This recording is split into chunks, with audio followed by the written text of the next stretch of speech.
இரட்சகருமாகிய இயேசு கிறிஸ்துவின் இனிய நாமத்தில் உங்களை வாழ்த்தி வரவேற்கிறேன். இந்த நாளிலும் உங்களோட இந்த ஆடியோ மூலியமாக உங்களோட வேத வசனத்தின் சில காரியங்களை பகிர விரும்புகிறேன். என்னை கனம் பண்ணுகிறவர்களை நான் கனம் பண்ணுவேன்.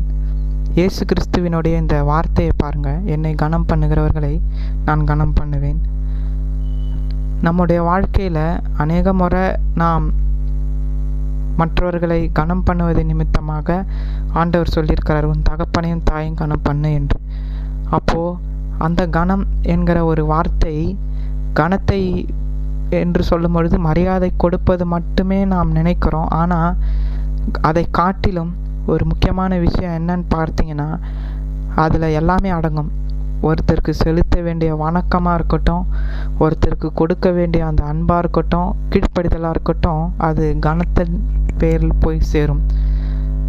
ஏன் இன்றைய தினத்தில் இந்த ஒரு தலைப்பின் கீழே உங்களோட பேச விரும்புகிறேன்னு பார்த்தீங்கன்னா, இன்றைக்கு நாம் வாழ்க்கையில் வீழ்ச்சியில் பாவத்தில் இருக்க காரணம், நாம் அநேக முறை தேவனுடைய வார்த்தையை அசட்டை செய்வது நிமித்தமாக தான் நாம் தோற்று போகிறோம், ஜெயிக்க முடியல.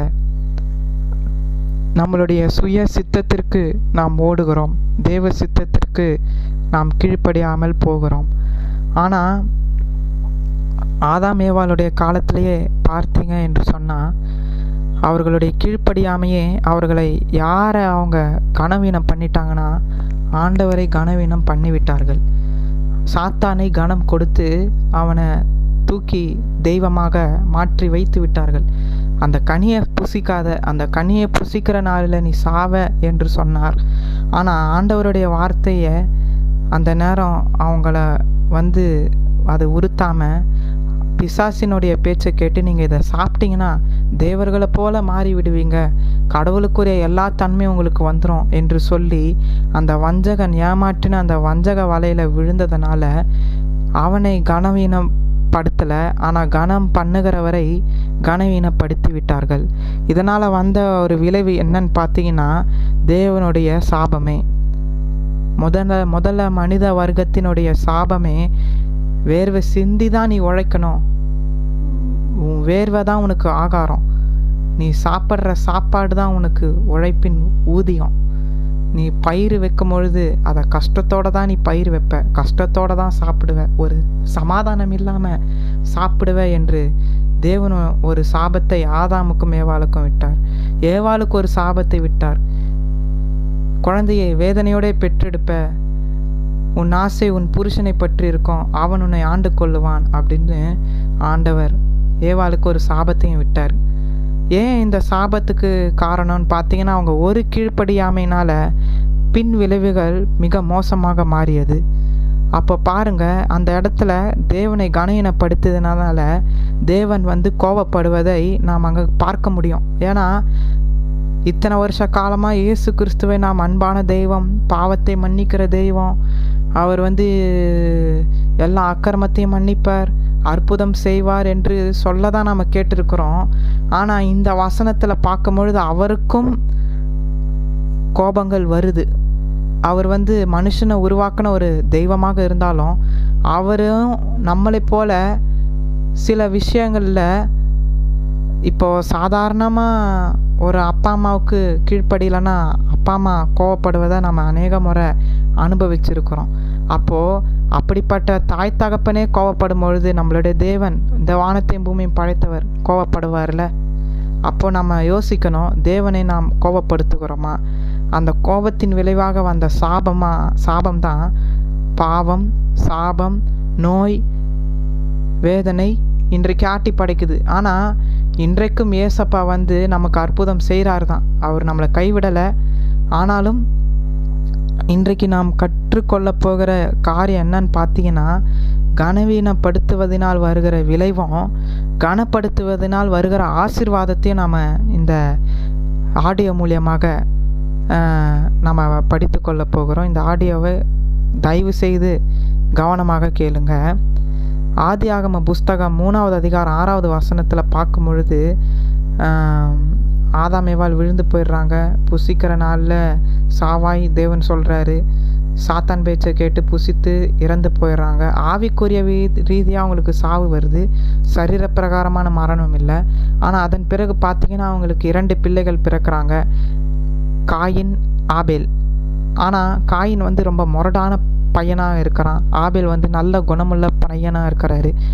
ஆனால் கடைசியில் பார்த்தீங்கன்னா அண்ணன் தம்பி என்கிற அந்த உறவுக்கும் மீறி கொலைக்காரன் என்கிற பட்டத்தோட காயின் குற்றவாளியாக மாறுறாரு. காரணம் என்னன்னு பார்த்தீங்கன்னா அந்த பாவத்தின் விளைவினால் பொறாமை என்கிற அந்த காரியம் வந்தது. இன்றைக்கும் பார்த்தீங்கன்னா அண்ணன் தம்பிக்குள்ள சண்டைகள் வருது. அதுக்கு காரணம் எல்லாம் பார்த்தீங்கன்னா ஆரம்ப விதையே அந்த பாவத்தினால் வந்த ஆரம்பம்தான். தேவனை சொல்ல அந்த ஒரு வார்த்தைக்கு கீழ்ப்படிஞ்சிருந்தாங்கன்னா இன்றைக்கு இப்படிப்பட்ட பாவம், பொறாமை, எரிச்சல், சண்டைகள், கோபங்கள், தாபங்கள், இன்னைக்கு பல பாவத்தை நம்ம கேள்விப்படுற இந்த பாவமே இல்லாத இந்த பூமியாக இந்த பூமி இருந்திருக்கோம். கடவுள் வந்து படைக்கும் பொழுது இந்த பூமியை கெட்டதாக படைக்கலை, நன்மையாக படைச்சார். ஆனால் மனுஷங்கிட்ட சுதந்திரத்தை கொடுத்தார்.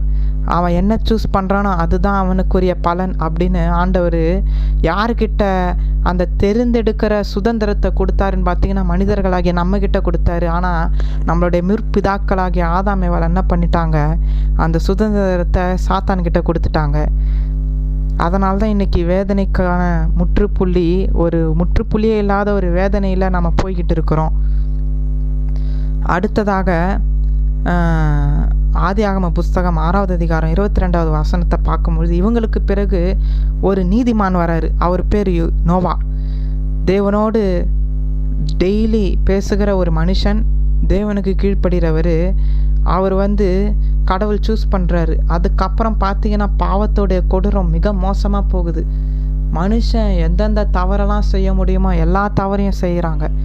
அதனால் ஆண்டவர் வேதனைப்பட்டு, நான் இந்த மனுஷனை படைச்சதுக்காக, இந்த மனித குலத்தை படைச்சதுக்காக ரொம்ப வேதனைப்படுறேன், நான் அழிக்க போகிறேன்னு ஒரு தீர்மானம் பண்ணும்பொழுது அந்த இடத்துலையும் ஒரு மனுஷன் கடவுளுக்குன்னு வாழ்ந்துருக்கிறாரு. அவர் பேர் நோவா. அவரை சூஸ் பண்ணி அவரை தேர்ந்தெடுத்து, நோவா இந்தமாரி நான் உங்ககிட்ட ஒரு பொறுப்பை கொடுக்க போகிறேன், நீ என்ன செய், ஒரு பெரிய பேழையை செய், கோப்பேர் மரத்தில் செய், நான் சொல்கிற அந்த அளவின்படி அந்த நீளத்தின்படி செஞ்சு நீ என்ன பண்ணு, நீயும் குடும்பம் மாத்திரம் தப்பிங்க சொல்லு. இந்த மாதிரி தண்ணீரால் ஆண்டவர் அழிக்க போகிறாரு, கடவுள் அழிக்க போகிறாரு இந்த பூமியை.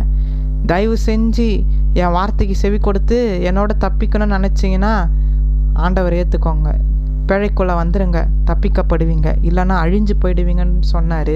120 வருஷம் பிரசங்கம் பண்ணார். ஆனால் அந்த மக்கள் நிர்விசாரமாக, நீ எல்லாம் ஒரு ஆளா, நீ வந்து பேழைக்குள்ளே வான்னு சொல்கிறியா, பேழையை வேணா செஞ்சு தரோம், நீ வேணா பேழையில் போயிரு, மழையே பார்க்காத நாங்கள் திடீர்னு மழை வரோன்ற, காற்றடிக்கோன்ற, பூமியே தண்ணீரால் நிரப்பப்படணும்னு சொல்கிறேன்னு பரியாசம் பண்ணாங்க நோவாவை பார்த்து. ஆனால் அப்படிப்பட்ட பரியாசம் பண்ண மனிதர் தப்பிக்கப்படுகிறார். ஆனால் பரியாசம் பண்ணவங்க அந்த ஜலம் அள்ளிக்கிட்டு போயிடுச்சு. வெள்ளம் வந்தது, வானத்தின் ஊற்றுகள் திறந்தது, வானத்தின் மதகுகள் திறந்தது. ஆனால் ஜலம், தண்ணீர் இன்றைக்கி பார்க்குறோமே மழை தண்ணி, வெள்ளம். ஆனால் அந்த காலத்தில் அது ஒரு அபூர்வமாக இருந்தது. மழையே இல்லாத காலத்தில் திடீர்னு மழை வரும்னு நோவா சொன்ன பொழுது அந்த மக்கள் எல்லாம் பரியாசம் பண்ணாங்க, கேலி கிண்டல் பண்ணாங்க. ஆனால் ஆண்டவர் சொன்ன வார்த்தையை நிறைவேற்றும் பொழுது அவங்க ஒட்டுமொத்த மனுஷ குலமே அழிந்து போனது. இதுக்கப்புறம் பார்த்தீங்கன்னா திரும்ப ஆண்டவர் சீரமைக்கிறாரு. திரும்ப நோவா மூலயமா ஜென்ரேஷன் வருது, சந்ததி பெருகிக்கிட்டே போகுது. அதுக்கடுத்த ஒரு விசுவாசத்தின் தகப்பன் வராரு, ஆபிரகாம். ஆதியாகம புஸ்தகம் 22வது அதிகாரம் 10-12 இவரை குறித்து நான் சுருக்கமாக சொல்கிறேன். உன் தேசத்தையும் உன் இனத்தையும் விட்டு வான்னு சொல்கிறாரு. அந்த ஒரு வார்த்தை, கடவுளை வந்து அவர் முகமுகமாக பார்க்கல, மோசே பார்த்தார். ஆனால் அவன் மோசைக்கு முன்னாடி ஆபிரகாம் குரலை மட்டுமே கேட்டு அந்த குரலை நம்பியே போனார். அந்த நம்பிக்கை அவரை எங்கே கொண்டு போய் விட்டுதுன்னா 100 வருஷம் வரைக்கும் அந்த நம்பிக்கை அவர்கிட்டயே இருந்தது. அந்த விசுவாசம், கடவுள் மேலே வச்ச அந்த நம்பிக்கை அவரோட இருந்தது. ஈசாக்கை தருவேன்னு சொன்னார். 100வது வயசில், நீங்கள் நம்ப மாட்டீங்க, யாரும் பெற்காத அந்த வயசில் 100 வயசில் ஆபிரகாம் ஈசாக்கை பெற்றெடுத்தார். வயசானவங்க இந்த காலத்தில் குழந்தைய பெற்பது ரொம்ப கஷ்டம், இயற்கைக்கு அப்பாற்பட்ட விதத்தில் அது முடியாத காரியம். ஆனால் ஆண்டவர் கொடுத்த அந்த ப்ராமிஸை 100 வயசில் ஆபிரகாமை வச்சு நிறைவேற்றினார். அதுக்கப்புறமா ஒரு சோதனை ஆபிரகாமுக்கு. ஈசாக்கை நான் கொடுத்த பையனை நீ என்ன பண்ணிடு, எனக்கு பலி கொடுத்துரு அப்படின்னுறாரு. ஆபிரகாம் ஒரு வார்த்தையும் சொல்லலை பாருங்க. கூட்டிக்கிட்டு போகிறாரு, ஒரு மலையில் போகிறாரு. அந்த மலை பேர் மோரியா. அந்த மலையில் போய் தான் மகன்கிட்ட கூட இந்த மாதிரி நான் அவனை பலி கொடுக்க போகிறேன்னு ஒரு வார்த்தையும் சொல்லாமல், ஆண்டவர் சொன்ன அந்த ஒரு வார்த்தைக்காக தான் சொந்த மகனையும் பலி கொடுக்க போகிறாரு. கத்தியை எடுத்துட்டாரு உரையிலேருந்து. ஓங்கி குத்த போகிற சமயத்தில் ஒரு சத்தம் கேட்குது, ஆபிரகாமே நிறுத்து, போதும், நீ எனக்கு கீழ்ப்படிஞ்சிட்ட, இப்போ நீ ஜெயிச்சிட்ட, நான் வச்ச சோதனையில் நீ ஜெயிச்சிட்ட, நீ கடவுளுக்கு பயப்படுற மனுஷன் என்பதை இப்போ நான் தெரிஞ்சுக்கிட்டேன் அப்படின்னு ஒரு தூதன் மூலியமாக ஆண்டவர் என்ன பண்ணுறாரு, ஒரு தடுக்கிறாரு. அப்போ பாருங்க, ஆபிரகாமுக்கு இருந்த அந்த நம்பிக்கை, அந்த விசுவாசம் இன்றைக்கு நமக்கும் இல்லை. நாமும் பிரச்சனை, போராட்டம், கஷ்டம் கொடுத்துட்டா, கடவுளே எனக்கு இந்த கஷ்டம். ஆனால் கடவுள் வாக்குத்தத்தங்களாக நமக்கு கொடுத்துருப்பாரு. அந்த வாக்குத்தத்தங்களை அநேக சமயம் நம்ம நம்ப முடியாமல் இந்த பிரச்சனையும் இந்த போராட்டமும் நமக்கு அவநம்பிக்கையை கொடுத்து சோதனையில் தள்ளி விடுகிறது. ஆனால் ஆபிரகாம் செஞ்ச இந்த ஒரு காரியத்தினால புதிய ஏற்பாடில் இயேசு கிறிஸ்து பல ஆயிரம் வருஷம் கழித்து இயேசு கிறிஸ்து வராரு. அவர் எப்படின்னா மனுஷ ரூபத்தில் கடவுள் வராரு, இயேசு என்கிற பெயரில் வராரு. அவர் சொல்கிறாரு, ஆபிரகாம் என் நாளை பார்த்தாரு, என்னை பார்த்து சந்தோஷப்பட்டார். ஆபிரகாம் இவருக்கு முன்னாடி ஆயிரக்கணக்கான வருஷங்களுக்கு முன்னாடி வந்தவர். இவர் இயேசு கிறிஸ்து கல்வாரி சிலுவையில் மரிக்க போகிற அந்த ஒரு காட்சியை பார்த்து ஆபிரகாம் ரொம்ப சந்தோஷப்பட்டதாக இயேசு கிறிஸ்து சொல்கிறார். இயேசு கிறிஸ்து இதை எப்போ சொல்கிறாருன்னு பார்த்தீங்கன்னா, 33 வருஷம் அவர் ஊழிய காலத்தில், அவர் ஊழியம் செஞ்சுக்கிட்டு இருந்த டைமில் அவரை குறை சொல்லிக்கிட்டு இருந்த ஒரு கூட்டம் எப்பவுமே இருந்தது. அந்த குறை சொல்கிற கூட்டம் வேறு யாரும் இல்லை, வேதபாரகர், பரிசேயர். அவரை குற்றம் சொல்லிக்கிட்டே இருந்தாங்க. இயேசு கிறிஸ்து எங்கெல்லாம் போய் அற்புதம் பண்ணுறாரோ அவர் எப்படியாவது குறை கண்டுபிடிச்சி, நீ பாவிகளோட உக்காந்து சாப்பிட்ற, நீ அற்புதம் அதிசயம் செய்கிற அப்படின்னு சொல்லி அவரை எவ்வளவோ இழிவுபடுத்த முடியுமோ இழிவுபடுத்தினாங்க. அப்போ தான் சொல்கிறாரு, ஆபிரகாமே என் நாளை பார்த்தாருப்பா, ஆசைப்பட்டார், சந்தோஷப்பட்டார். அப்போ அவங்கெல்லாம் சொன்னாங்க, நீ ஆபிரகாமுக்கு முன்னாடியே பிறந்துட்டியா, நீ இப்போ தானே பிறந்த, நீ எப்படி சொல்லலாம் ஆபிரகாம் நான் என்னை பார்த்தாருன்னு சொல்லி அன்றைக்கு எரிச்சல் கோவப்பட்டாங்க. ஆனால் அவரை உண்மையான தெய்வம் தான் மனுஷ ரூபத்தில் இறங்கி நம்ம பாவத்தையெல்லாம் மன்னிக்க வந்திருக்கிறார் என்று அவங்க விசுவாசிக்கலை. அப்போ பாருங்க, இன்றைக்கு நாமும் சில அநேக வாக்கு தத்தங்கள் ஆண்டவர் தராரு, அதை விசுவாசிக்க முடியாமல் சில சமயம் நம்ம சோர்ந்து போய், என்னடா இது, ஆண்டவர் வாக்கு தத்தமாக தராரு, உன்னை வாளாக்காமல் தலையாக்குவேன்னு சொல்கிறாரு, கீழாக்காமல் மேலாக்குவேன்றாரு, ஒன்றுமே நடக்க மாட்டேங்குது அப்படின்னு சொல்லிட்டு சோர்ந்து போகிறோம். ஆனால் அப்படிப்பட்ட ஒரு மனப்பக்குவம் வேண்டுமென்று சொல்லி நம்ம ஆண்டவர்கிட்ட மன்றாடி கதறி ஜெபிக்கணும். அதுக்கு அடுத்த ஒரு முக்கியமான காரியத்தை உங்களோட நான் பகிர விரும்புகிறேன். இன்றைக்கு அநேகர் ஓய்வு நாள் ஒழிந்து விட்டது.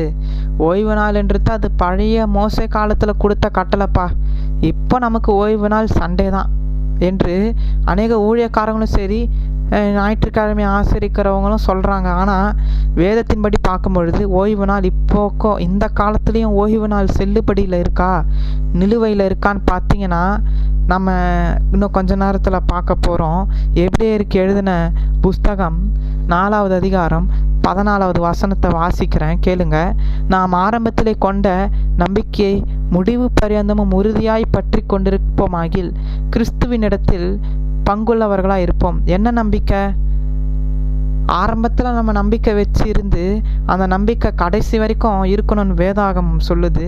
15 வாசிக்கிற வசனத்தை, இன்று அவருடைய சத்தத்தை கேட்பீர்களாகில் மூட்டுதலின் நடந்தது போல உங்கள் இருதயங்களை கடினப்படுத்தாதிருங்கள் என்று சொல்லியிருக்கிறதே வசனம் சொல்லுது. இன்னைக்கு அவருடைய சத்தத்தை, யார் சத்தத்தை? வானத்தையும் பூமியும் படைச்ச ஆண்டவருடைய சத்தத்தை நீங்கள் கேட்பீங்கன்னா, அவர் வார்த்தை பைபிளில் என்ன சொல்லியிருக்கிறதோ அதை கேட்பீங்கன்னா, அந்த கோபமூட்டுதலின் நாளில் நடந்தது போல் நடக்காது அப்படின்னு இருக்குது. யார் கோபமூட்டினா? கோபமூட்டுதலின் நாளில் நடந்தது போலன்னு ஒரு வார்த்தையும் பைபிளில் இருக்குது. யார் அவரை கோபப்படுத்தினா? அடுத்த வசனம் சொல்லப்பட்டிருக்கு 16. கேட்டவர்களில் கோபம் மூட்டினவர்கள் யார்?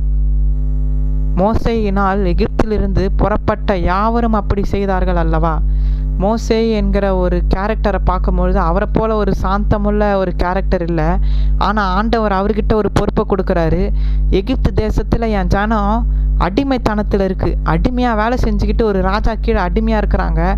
நான் அவங்கள விருப்பப்படுறேன். அந்த அடிமைத்தனத்திலேருந்து அவங்கள விடுதலை பண்ணி ஒரு பாலம் தேனும் ஓடுற ஒரு தேசத்தை தரணும். பாலம் தேனுன்னு சொல்லும் பொழுது செழிப்பான ஒரு தேசத்தை தரணும், நல்ல சுபிக்ஷமான ஒரு தேசத்தை தரணும். அந்த தேசத்துக்காக நான் அவங்கள விடுதலை பண்ண போகிறேன். மோசே, நீ போய் பார்வோன்கிட்ட, எகிப்து ராஜாவாகிய பார்வோன்கிட்ட போய் பேசு அப்படின்னு சொல்லி மோசையை யூஸ் பண்ணுறாரு. ஆனால் பாருங்கள், 6 லட்சத்துக்கும் மேற்பட்ட அந்த ஜனங்க மோசே கஷ்டப்பட்டு போராடி ஆண்டவருடைய ஒத்தாசையினால் மீட்டுறாரு. ஆனால் அந்த ஜனங்க செங்கடலை 2 பிளந்ததை நீங்கள் கேள்விப்பட்டிருக்கவே மாட்டீங்க. ஆனால் வேதாகமத்தில் எழுதியிருக்கு, கடல் 2 பிளந்த ஒரு சரித்திரம். இது பொய்யல்ல, நிஜமான சம்பவமே. மோசே கிட்ட சொல்கிறாரு, எகிப்தில் இருக்கிற என் ஜனங்களை கூட்டிக்கிட்டு வந்துட்டியா? நடுக்கடலில் வந்து நிற்கிற சமயம் பின்னாடி அந்த எகிப்து ராஜாவாகிய பார்வோன் துரத்திக்கிட்டே வராரு. அப்போ இஸ்ரேல் மக்கள் எல்லாம் பயப்படுறாங்க. மோசே, என்ன மோசே, எங்களை கடலில் கொண்டு வந்துட்டியே, நாங்கள் சாகணுமா அப்படின்னு சொல்லும் பொழுது ஆண்டவர் வார்த்தையால் மோசே கிட்ட சொல்கிறாரு, உன் கையில் இருக்கிற கோலை நீட்டி சமுத்திரத்துக்கு நேராக, கடலுக்கு நேராக நீட்டு. நான் கொஞ்ச நேரத்தில் என்ன பண்ணுறேன், காற்றை அனுப்பி அந்த கடலை 2 பிரிக்கிறேன் அப்படின்னு சொல்கிறாரு. ஆனால் பைபிளில் பார்க்கும்பொழுது கடலை பிரித்து விடுன்னு இருக்கும். மோசேவை தான் செய்ய சொல்வார். ஆனால் மோசே மூலியமா யார் செய்கிறான்னு பார்த்தீங்கன்னா ஆண்டவர் செய்கிறார், கடவுள் செய்கிறார் அந்த அற்புதத்தை. ஆனால் அந்த ஜனங்க அவ்வளோ பெரிய அற்புதத்தையும் செஞ்ச தேவனை டெஸ்ட் பண்ணி கோபம் மூட்டிக்கிட்டே இருந்தாங்க. அந்த கடலை கடந்துடுறாங்க. அவங்களுக்கு வேண்டிய ஆகாரத்தை பாலைவனத்தில் அவங்க போகும்பொழுது 40 வருஷம் அவங்களுடைய செருப்பு வந்து பழைசா போகலை. அவங்க போட்டுக்கிட்டு இருந்த ட்ரெஸ்ஸும் வந்து பார்த்திங்கன்னா பைபிள் சொல்லுது கிழிஞ்சு போகலை அப்படின்னு பைபிள் சொல்லுது. அந்த 40 வருஷமும் அவங்க பாலைவனத்தில் போனாலும் அவங்களுக்கு பசியே எடுக்காத அளவுக்கு ஆண்டவர் கவனிச்சுக்கிட்டாரு. அவங்களுக்கு வேண்டிய தேவைகளை எல்லாம் பசி எடுக்கிறப்போ ஆகாரத்தை கொடுத்து, கேட்குற எல்லா காரியத்தையும் கொடுத்து அவங்கள திருப்திப்படுத்திக்கிட்டே வந்தார். ஆனால் எங்களுக்கு இன்னமும் திருப்தி வரலை, நாங்கள் இன்னமும் கடவுள்கிட்டேருந்து ஒரு பெரிய காரியத்தையே வாங்கலை, நாங்கள் செத்து போகிறோம், மோசே எங்களை சாவடிக்க கொண்டு வந்தியான்னு சொல்லி 6 லட்சத்துக்கும் மேற்பட்ட ஜனங்களை நடத்தின அந்த தலைவர்கிட்ட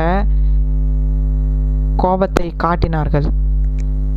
அதனால்தான் வசனம் சொல்லுது, கோபம் மூட்டதில் நாள்னா அந்த நாள் மோசேவை வந்து சோதிச்சாங்க, ஆண்டவரையும் சோதிச்சாங்க. அதுதான் ஆண்டவரை ரொம்ப கோபப்படுத்துச்சுன்னு வசனம் சொல்லுது.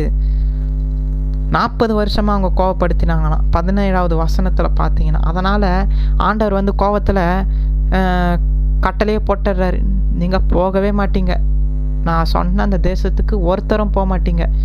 அதே போல் என்ன ஆச்சுன்னு பார்த்தீங்கன்னா, அவங்க அப்பப்போ கடவுள் எங்களுக்கு என்ன செஞ்சார், ஏசப்பா எங்களுக்கு என்ன செஞ்சார், இவ்வளோ அற்புதம் செஞ்சதை அவங்க மறந்துட்டு எங்களுக்கு ஒன்றும் செய்யலைன்னு மோசேவை நோண்ட மோசேக்கு கோபம் வந்தது. மோசே ஆண்டவர்கிட்ட சொல்லும் பொழுது ஆண்டவரும் கோவப்பட்டு, அந்த கோபத்து நிமித்தமாக நிறைய பேர் அந்த பாலைவனத்தில் டெட் பாடியாக, மரித்த சடலங்களாக செத்து போனாங்கன்னு வேதாகமும் எழுதியிருக்கு. அப்போ பாருங்கள், அவங்களுடைய நம்பிக்கை செத்து போயிடுச்சு. கடவுள் மேலே இருந்த அந்த நம்பிக்கை நிலையான நம்பிக்கையாக இல்லை, செத்துப்போன நம்பிக்கையாக இருந்ததுனால அவங்களும் செத்து போயிட்டாங்க. எபிரேயர் 4வது அதிகாரம் 1வது வசனத்தையும் வாசிக்கிறேன். இது நமக்கு என்ன கற்றுத்தருது? ஆனபடியினாலே அவருடைய இளைப்பாறுதலில் பிரவேசிப்பதற்கு ஏதுவான வாக்கு தத்தம் நமக்கு உண்டாயிருக்க, அதே பிராமிஸு இன்னைக்கு நமக்கும் உண்டு. நமக்கு பரலோகம், நித்திய ஜீவன், சொர்க்கம் ஏசப்பா வச்சிருக்கிறாருன்றது ஒரு ப்ராமிஸ். அந்த ப்ராமிஸு இன்னைக்கு கடவுள் கொடுத்துட்டாரு, எல்லா காரியமும் வெளிப்பாடாக சொல்லிட்டாரு. ஆனால் நாமும் அந்த இஸ்ரவேல் மக்களை போல, மோசேயை கோவம் மூட்டின அந்த ஜனங்களை போல நாமளும் ஏசப்பாவை டெஸ்ட் பண்ணாமல் கோவப்படுத்தாமல் நாம் கடைசி வரைக்கும் உயிருள்ள நம்பிக்கையோடு வாழ்ந்தா அந்த உயிருள்ள நம்பிக்கை நம்மளை நிச்சயம் அந்த இளைப்பாறுதல் ஆகிய பரலோகத்திற்குள் கொண்டு போகணும்னு வசனம் சொல்லுது. இளைப்பாறுதல்னு சொல்லும் பொழுது இன்னைக்கு இந்த காலகட்டத்துக்கு நமக்கு எது ரெஸ்டான பிளேஸ்ன்னு பார்த்தீங்கன்னா பரலோகம்தான். அதுதான் நமக்கு இளைப்பாறுகிற ஒரு ரெஸ்டான பிளேஸ். பாவம் இல்லாத, அழுகை இல்லாத, பற்கடிப்பு இல்லாத, பொறாமை இல்லாத, எரிச்சல் இல்லாத, எந்த ஒரு பாவமும் இல்லாத ஒரு வாழ்க்கைன்னு பார்த்தீங்கன்னா பரலோக சொர்க்க வாழ்க்கை தான். அந்த சொர்க்க வாழ்க்கைக்கு தான் ஆண்டவர் நம்மளை இப்போ அழைச்சி நம்மளை நடத்திக்கிட்டு போகிறாரு. நாமும் ஒரு இஸ்ரேல் மக்களைப் போல, ஆவிக்குரிய இஸ்ரவேலர்களைப் போல பாலைவனமாகி இந்த உலகத்துக்குள்ளே போய் கொண்டு இருக்கிறோம். நிச்சயம் கூடிய சீக்கிரம் அந்த பாலும் தேனும் ஓடுகிற அந்த பரலோக புதிய எருசலேமாகி நித்திய ஜீவனுக்குள்ளே போவோம். ஆனால் இந்த செத்துப்போன நம்பிக்கையோடு நாம் இருப்போமாகில் அந்த நித்திய ஜீவனாகிய புதிய எருசலேமாகிய அந்த பரலோகத்துக்குள்ளே போவது ரொம்ப ரொம்ப கடினம். அதை தான் ஆண்டவர் எச்சரிக்கிறாரு. அப்படிப்பட்ட செத்துப்போன நம்பிக்கையோடு வாழாதீங்க, நம்புங்கள், உங்கள் தேவனாகிய கர்த்தரை நம்புங்கள் அப்படின்னு வசனம் சொல்லுது, வேதாகமும் சொல்லுது. அவரை நம்பினோர் ஒரு நாளும் வெட்கப்பட்டு போனதில்லைன்னு வேதாகமும் சொல்லுது. ஆனால் நாம் சொல்லிடுறோம். ஆனால் அநேக சமயம் அதை அந்த சூழ்நிலையில் அதை முயற்சி செய்வது கடினம். அது அநேக கடினம். ஆண்டவர் என்னப்பா செஞ்சிட்டாரு, கஷ்டம் மேலே கஷ்டம் வருதுப்பா சொல்லிடுறோமே. ஆனால் அந்த கஷ்டத்தின் வழியாக போனாதான்னு உனக்கு தெரியும். ஆனால் அந்த கஷ்டத்தின் வழியாக போகும்பொழுது நம்ம பின்வாங்கி போகாமல், எனக்கு இயேசுவும் வேணாம், எனக்கு எதுவும் வேணான்னு நம்ம அப்படி சொல்லிட்டு போகாமல், கஷ்டமானாலும் நஷ்டமானாலும் நம்ம ப்ரேயரில் ஆண்டவரே எனக்கு இந்த மாதிரி கஷ்டம் வருது, சீக்கிரம் எனக்கு ஒரு விடுவை கொடுங்க அப்படின்னு நம்ம ஜெபிப்பதின் மூலயமா, நம்ம கடவுளோட பேசுவதன் மூலயமா நிச்சயம் ஒரு நாள் இல்லைன்னா ஒரு நாள் நிச்சயம் நம்மளுடைய கஷ்டங்கள் ஓயும். பூமிக்குரிய கஷ்டம் மாத்திரம் இல்லை, இந்த பூமியிலே இல்லாத ஒரு பெரிய சந்தோஷமான அந்த பரலோக பாலும் தேனும் ஓடுகிற அந்த நித்திய ஜீவனாகிய பரலோக ராஜ்யத்திற்குள் நாம் போவோம். சரி, மேலும் வாசிக்கிறேன். இன்றைக்கு சுவிசேஷமாக இந்த வசனம் ஒரு சுவிசேஷம். இது ஒரு குட் நியூஸ், நல்ல செய்தி. இந்த நல்ல செய்தியை கேட்கிற ஒவ்வொருவரும் நம்பிக்கையோடு ஏற்றுக்கொள்ளணும். அந்த நம்பிக்கை இல்லாதவங்க எப்படிப்பட்டவர்களாய் மாறி விடுகிறார்கள் என்று பார்த்தீங்கன்னா பைபிள் சொல்லுது. அன்றைக்கி இஸ்ரேல் மக்கள் எப்படிப்பட்டவங்களாக இருந்தாங்க, பாலந்தேனோ இடத்துக்கு கொண்டு போகிறேன், தயவு செஞ்சு அந்த அடிமைத்தனத்திலிருந்து வாங்கன்னு சொல்லி மோசே மூலியமாக ஆண்டவர் கூட்டிக்கிட்டு வந்தாலும் அந்த ஜனங்க ஒரு செத்துப்போன நம்பிக்கையோடு வாழ்ந்தாங்க.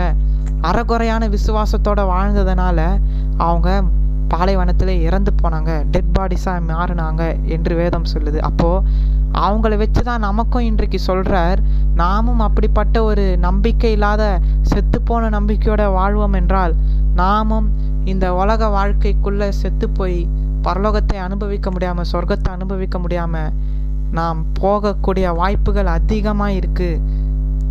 ஏசப்பாவை நான் ஏற்றுக்கிட்டேன், ஆண்டவர் என்னை காப்பாற்றுவார். ஆனாலும் நம்ம நம்பிக்கை, நம்மளுடைய வைராக்கியம் யார் மேலே இருக்குது? பிரச்சனை கஷ்டம் 1000 வந்தாலும் யார் மேலே நாம் நம்பிக்கையாக இருக்கிறோம்? வைராக்கியம் எதன் மேலே நம்மளுடைய நாட்டம் அதிகமாக இருக்கிறது என்று ஆண்டவர் பார்த்துக்கிட்டே இருக்கிறார். அதை நாம் செய்கிறோமா இல்லையா என்பதை அவர் 24 மணி நேரமும் கவனிச்சுக்கிட்டே இருக்கிறார். அப்போ பாருங்க, விசுவாசம், நம்பிக்கை, அந்த நம்பிக்கையின் மூலமா கீழ்ப்படிதல். இந்த கீழ்ப்படிதல் நம்ம கீழ்ப்படியும் பொழுது ஒருத்தரை கனம் பண்ணுவதற்கு சமம். ஒருத்தருக்கு நம்ம மரியாதை கொடுக்குறோன்னு பார்த்தீங்கன்னா பைபிள் பிரகாரம் அவர் சொன்னதெல்லாம் நம்ம கேட்குறோன்னா அவரை நம்ம மரியாதை கொடுக்குறோம். வெறும் வணக்கம் வைக்கிறது, சலாம் அடிக்கிறது மட்டும்தான் கனம்னு இல்லை. ஒருத்தருடைய பேச்சை நம்ம முக்கியத்துவம் கொடுத்து அதை அப்படியே லைஃப்பில் கேட்டு அதன்படி நடந்தாலே அவங்கள நம்ம மதிக்கிறோம். எப்படி மதிக்கிறோம்? மனசளவில் மதிக்கிறோம் என்பது தான் பைபிளுடைய கருத்து. அப்போ பாருங்கள், 3வது வசனத்தை வாசிக்கிறேன். எபிரேயர் 4:3. விசுவாசித்தவர்களாகிய நாமும் அந்த இளைப்பாறுதலில் பிரவேசிக்கிறோம். அவருடைய கிரியைகள் உலகத் தோற்றம் முதல் முடிந்திருந்தும் இவர்கள் என்னுடைய இளைப்பாறுதலில் பிரவேசிப்பதில்லை என்று என்னுடைய கோபத்திலே ஆணையிட்டேன் என்றார். அப்போ உலக தோற்றத்துக்கு முன்னாடி தான் இந்த காரியத்தெல்லாம் ஆண்டவர் அரேஞ்ச் பண்ணி வச்சாரு. உலகமே தோண்டுவதற்கு முன்னாடியே நான் அவங்கள தெரிஞ்சுக்கிட்டேன்னு சொன்னார். அப்போது அவருக்கு தெரியும் நாம் எப்படிப்பட்டவர்கள், எந்த சுபாவத்தில் இருக்கிறோம் என்பதை நம்ம படைத்த கடவுளுக்கு, ஏசப்பாவுக்கு நல்லாவே தெரியும். ஆனாலும் அந்த இஸ்ரேல் மக்களுக்கு ஒரு கோபத்தில் டென்ஷனாக சொல்கிறாரு, நீங்கள் அந்த இடத்துக்கே போக மாட்டீங்கப்பா, நான் சொன்ன அந்த பாலம் தேனை ஓடுற தேசம் உங்களுக்கு இல்லவே இல்லைன்னு சொல்லிட்டாரு. அப்போது இதிலிருந்து என்ன தெரியுதுன்னு பார்த்தீங்கன்னா, கீழ்ப்படிதல் மிக மிக முக்கியமாக இருக்கிறது. ஒபீடியன்ஸ்ன்றத காட்டிலும் ஒபே என்கிற வார்த்தைக்கு மிக முக்கியத்துவம் வாய்ந்ததாக இருக்குது. அப்போ 4வது வசனத்தை வாசிக்கிற, மேலும் தேவன் தம்முடைய கிரியைகள் எல்லாம் முடித்து 7ஆம் நாளிலே ஓய்ந்திருந்தார் என்று 7ஆம் நாளை குறித்து ஓரிடத்தில் சொல்லியிருக்கிறார். இப்போதான் மெயின் பாயிண்ட்டுக்கே வருது வேத வசனம். ஓய்வு நாள் என்று சொல்லி ஓரிடத்தில் இருக்கு. ஓரிடத்துலனா வேற எந்த இடத்துலையும் இல்லை. யாத்ராகமம் புஸ்தகம் 20வது அதிகாரத்தில் பார்க்கும் பொழுது 6 நாளைக்குள் உன் வேலைகளை செய்துவிட்டு 7ஆம் நாளில் உன் கிரியைகளை முடித்து ஓய்ந்திரு. 7ஆம் நாள் காரணம் உன் தேவனாகிய கர்த்தருடைய நாள், பரிசுத்தமான நாள். உன் இஷ்டமான வேலையை செய்யாதே, இஷ்டமான காரியத்தை பேசாதே என்று யாத்ராகமம் 20வது அதிகாரத்தை நீங்கள் படித்தீர்கள் என்று சொன்னால், எக்ஸோடஸ் சாப்டர் 20 ஆங்கிலத்தில் இந்த பத்தியை நீங்கள் வாசிக்கும் பொழுது மிக தெளிவாக போட்டிருக்கு. ஓய்வு நாள் என்பது மிக முக்கியம். அது எந்த காலத்திலையும் மாறலை, அழிஞ்சு போகலை. இப்பொழுதும் நாம் வாழுகிற இந்த காலத்திலும் ஓய்வு நாள் என்பது அவசியப்படுகிறது.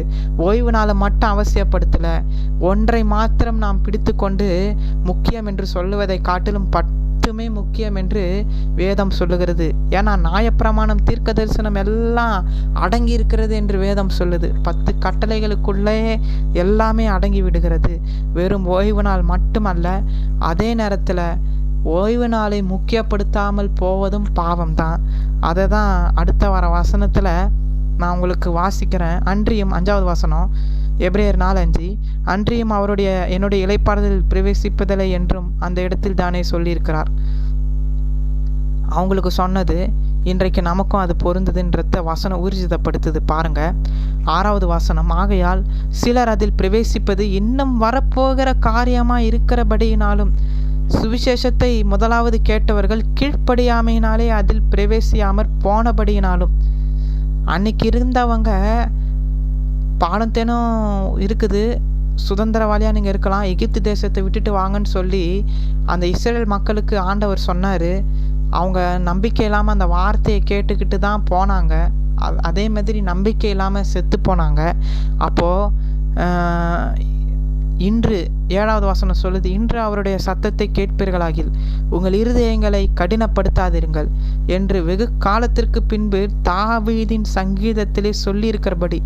தாவீதின் சங்கீதத்தை நீங்கள் வாசிச்சிங்கன்னா, மோசே காலத்தில் நடந்த அந்த கீழ்ப்படியாமையினால, கர்த்தரை கனவீனப்படுத்தினதுனால, சொன்ன பேச்சை கேட்காததுனால, நம்பிக்கை இல்லாமல் கேட்டதுனால அப்படிப்பட்ட ஒரு அழிவை டெட் பாடிஸாக வனாந்தரத்தில் எல்லாரும் செத்து விழுந்தது போல அதை குறித்து தாவீதின் புஸ்தகத்தில் எழுதியிருக்குன்னு பைபிள் சொல்லுது.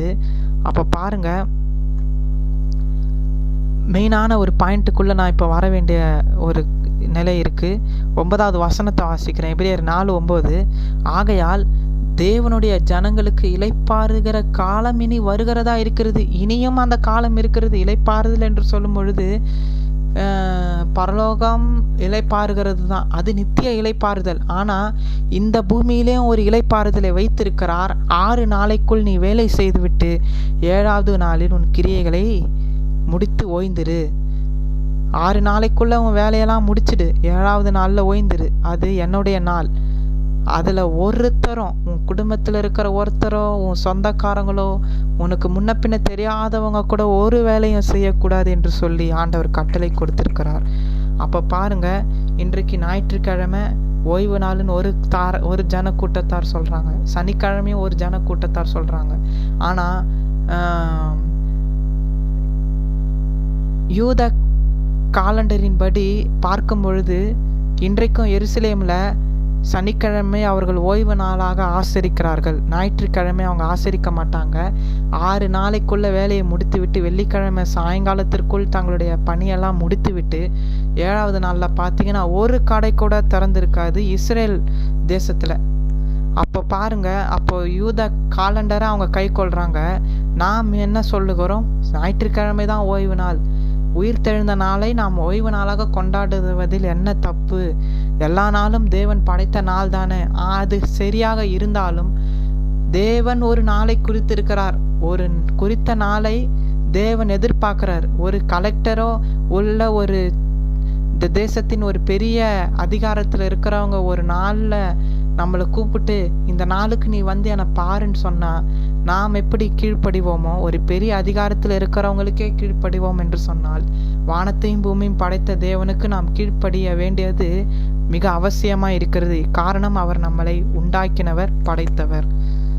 அப்போ பாருங்க, ஓய்வு நாள் என்பது மிக ஆணித்தரமான ஒரு கூராக்கப்பட்ட கத்தியை போல தான் இருக்கே தவிர மழுங்கன கத்தியை போல அவ்வளவுதான் அதுக்கு எக்ஸ்பைரி டேட்டாய் அது முடிஞ்சு போச்சு என்று சொல்லுகிற காலத்தில் நாம் வாழவில்லை.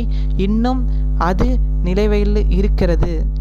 10வது வசனத்தை வாசிக்கிற 4வது அதிகாரம் 10வது வசனம். ஏனெனில் அவருடைய இளைப்பாறுதலில் பிரவேசித்தவன் தேவன் தம்முடைய கிரியைகளை முடித்து ஓய்ந்தது போல தானும் தன் கிரியைகளை முடித்து ஓய்ந்திருப்பான். என்ன இந்த வசனம் சொல்லுதுன்னு பார்த்தீங்கன்னா, நான் ஓய்ந்திருக்கிறேன், தேவனுடைய இளைப்பாறுதலுக்குள் போயிட்டேன் அப்படின்னு சொல்கிறவங்க, நான் பரலோகத்துக்கு போயிட்டேன், இளைப்பாறுதல் நிறைய பேர் என்ன சொல்லுவாங்க, அவர் இளைப்பாறுதலுக்குள் பிரவேசித்து விட்டாருன்னு சொல்லுவாங்க.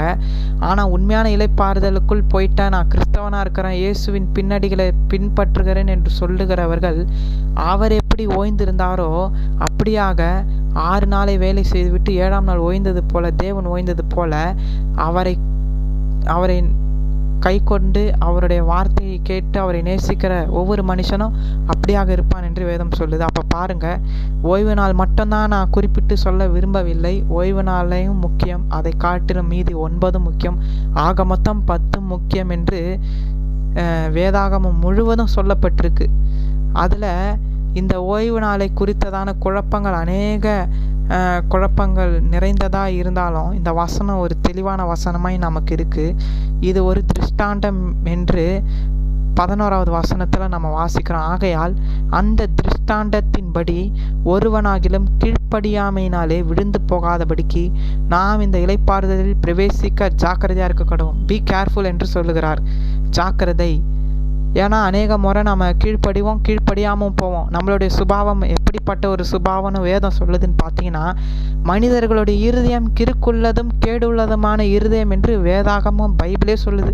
மனுஷன் எப்படிப்பட்டவன், அவன் விழுந்து போயிட்டான், மனுஷன் நல்லவனே இல்லை, கடவுள் ஒருத்தரை தவிர நல்லவன் ஒருவனும் இல்லைன்னு பைபிள் சொல்லுது. ஆனால் எந்த புஸ்தகம் மனுஷன் கெட்டவன், தேவன் தான் நல்லவர், அவர் தான் பரிசுத்தர் என்று எந்த புஸ்தகம் நமக்கு சுட்டி காட்டியிருக்கு? ஆனால் பைபிள் சொல்லுது ஒவ்வொரு மனுஷனும் பாவியே, தேவன் ஒருத்தர் தான் நீதிபரர், பரிசுத்தர், அவர் ஒருத்தர் தான் நம்பத்தக்கவர், மனுஷர் எல்லாரும் பொய்யர் என்று வேதம் சொல்லுது.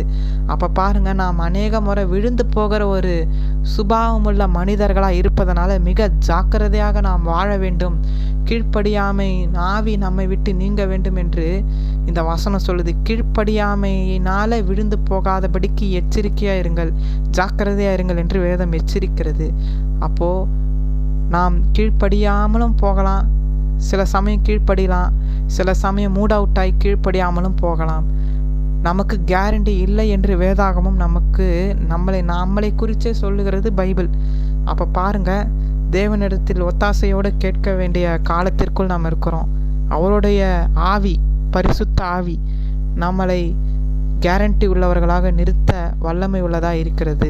நமக்கு கேரண்டி இல்லைனாலும் நமக்கு கேரண்டி தருகிற ஆவியானவர், நம்மளை நிறுத்தி அழகு பார்க்கிற ஆவியானவர், பரிசுத்த ஆவியானவர் இருக்கிறார். இதை குறித்து 1 கொரிந்தியர் 14வது அதிகாரம் 40வது வசனம் சொல்லுது. பைபிளில் சொல்லுது, சகலமும் ஒழுங்கும் கிரமமாய் செய்ய வேண்டும், நேர்த்தியாய் செய்ய வேண்டும். ஒழுக்கமற்ற ஒரு காரியத்தை நாம் தேவனுக்கென்று நான் கடவுள் சொல்லிட்டார்ப்பா செய்ய போகிறேன்னா அதை ஒரு அலங்கோலமாக ஒழுங்கினமாக செய்யாதே. தேவனுக்கு செய்கிற காரியத்தை ஒழுங்கும் கிரமமாய், எல்லா விஷயத்தையும் ஒழுங்கும் கிரமமாய் டிசிப்ளினோட செய்ய வேண்டும் என்று சொல்லி பைபிள் நமக்கு சொல்லி தருகிறது. கடைசியாக, தேவனை இப்படி ஒருத்தர் கடவுள் சொல்கிற பேச்சை கேட்டு அவர் ஆண்டவரை கனப்படுத்தும் பொழுது, கீழ்ப்படிதலினாலே கனத்துக்கு சமம்.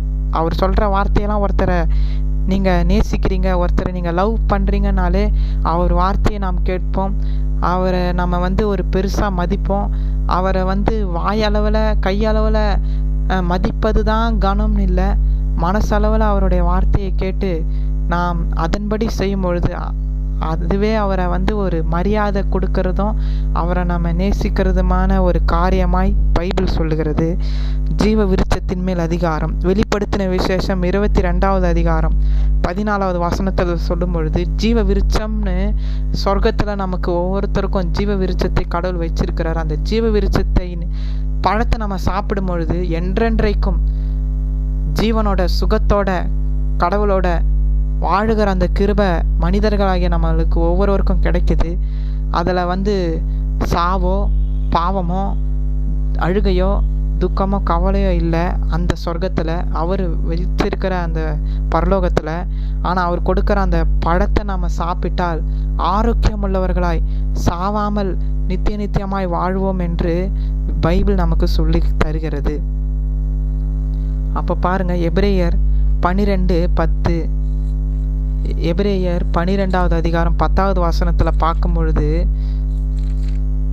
இவர் எப்படிப்பட்ட ஒரு முக்கியத்துவம் வாய்ந்தவர், நாம் ஏசப்பா ஏசப்பா ஏசு கிறிஸ்துன்னு சொல்கிறோம், இவர் எப்படிப்பட்ட ஒரு முக்கியத்துவம் உள்ளவர் என்று பைபிள் நமக்கு சுட்டி காட்டுதுன்னு பாருங்கள். நான் வாசிக்கிறேன்.